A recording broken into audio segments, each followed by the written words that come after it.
it's day 3 and how is everybody doing? We're managing to do okay. It's been a really hectic couple of days, but we have stuck to the diet, so I'm really pleased. I was feeling quite low last night, but I'm not sure whether that was food related because I'm coming off stuff, or whether that was actually more to do with the fact we'd been house hunting and looked at a whole load of, looked at a house that actually was completely not suitable for what we needed. So I think it was more that I was feeling low about that rather than the food. It might have been a combination of both. But, when you feel like that, you just got to look to God and praise God. So if you start feeling low, just praise God. It focuses your attention off your situation, off your cravings, onto God, and it's the best way to go. Now, Friday is Sweetie Day in our house. And Sweetie Day was one of the best things I ever did in our house. My children, as time went on, our children were having more and more sugary stuff. It just it's amazing how it just creeps up and creeps up and creeps up. And it got to the point they were probably having sweets probably every other day, and biscuits and just various things. So we started a Sweetie Day and a Pudding Day. Sweetie Day was fantastic. We just had, if they had sweets, were given sweets throughout the week, they would just give them to me to save until Sweetie Day. Even if it was Saturday, they would just give it to me to save till next Friday. And they had no problems. And what I found is they actually really got excited about Sweetie Day and got excited about having their sweets.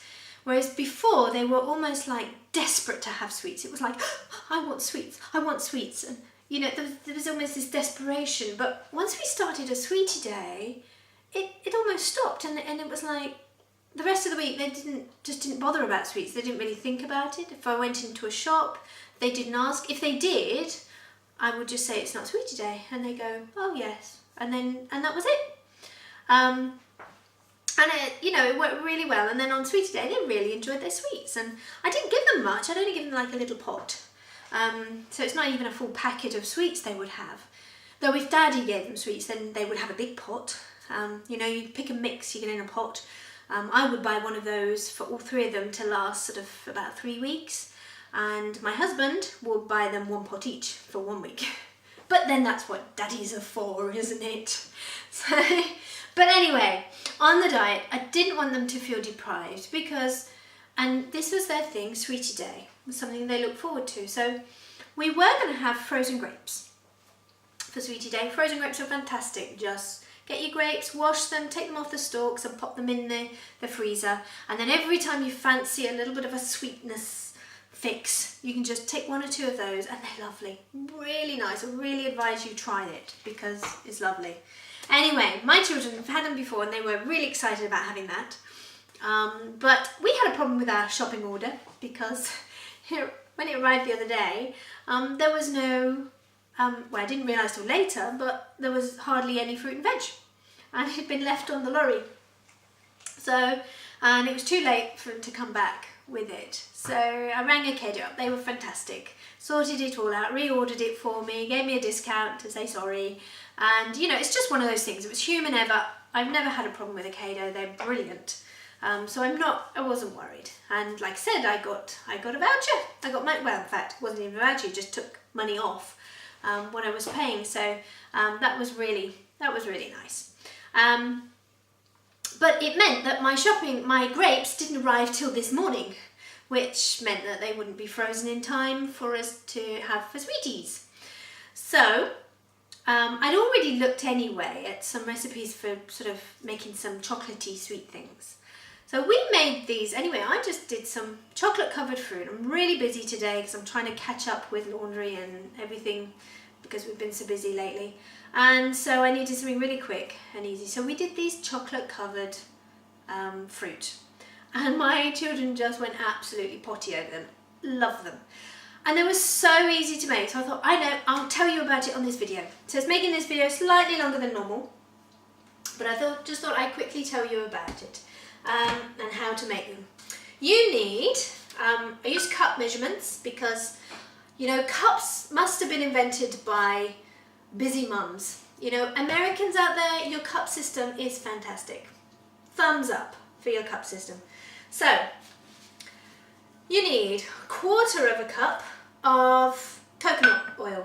Now you need it in its liquid form, so if it's solid, usually it comes in you can see in there, it's like a solid mass. It goes to liquid form at, it melts at sort of body temperature.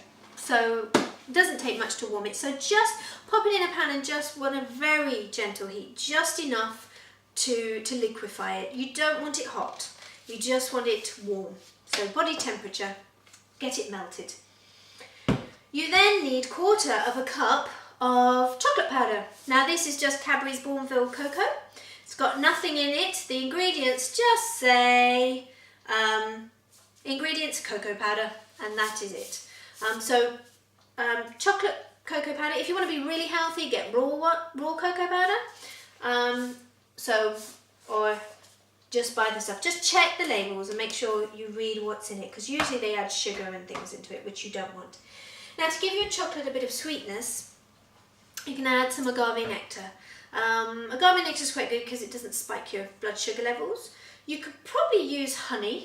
I haven't tried it with honey, but I would imagine that would work. Just remember, honey is going to spike your blood sugar levels like sugar would.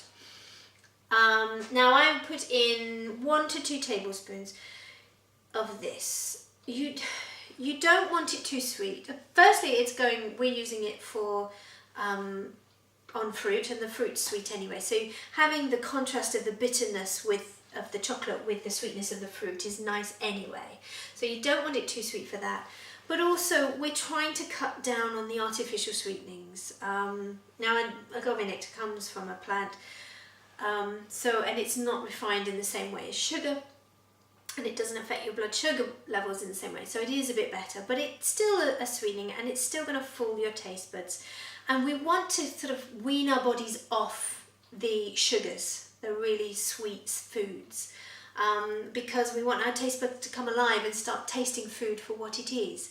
So don't put too much in, but obviously you need to put in enough for what you need. So a tablespoon's probably enough, but if you're sort of still weaning yourself to sweetness, then maybe you might want a little bit more. But that's that. So you put all that in a pan or in a bowl. So you've got your 1/4 cup of runny coconut oil, 1/4 cup of your cocoa powder, 1 tablespoon to 2 tablespoons of your agave nectar, or whatever sweetening you're using. You just mix that all up so it's all combined, and then you get your fruit. Now, you use grapes and strawberries. You can use pineapple, you can use apple, you can use any fruit you want. And all I did though was I took my grape, come a bit closer, took my grape, put it on the end of a skewer, and then I just dipped it into the chocolate till it was covered. And then I just took it off and put it on a baking tray that had some greaseproof paper over the top. And once I'd filled up the tray, we popped it in the fridge for about half an hour just for the chocolate to set. We did that with grapes. We also used strawberries. I'll show you one of my strawberries there. That was lovely. Now I left the green, the stem on, because the first one I chopped it off, and then I decided to leave it on after that because it meant I had something to hold to dip it in the chocolate, and the children had something to hold to eat it. So it worked really well. But if you want to hold them, just take it off, that's fine. That's totally up to you.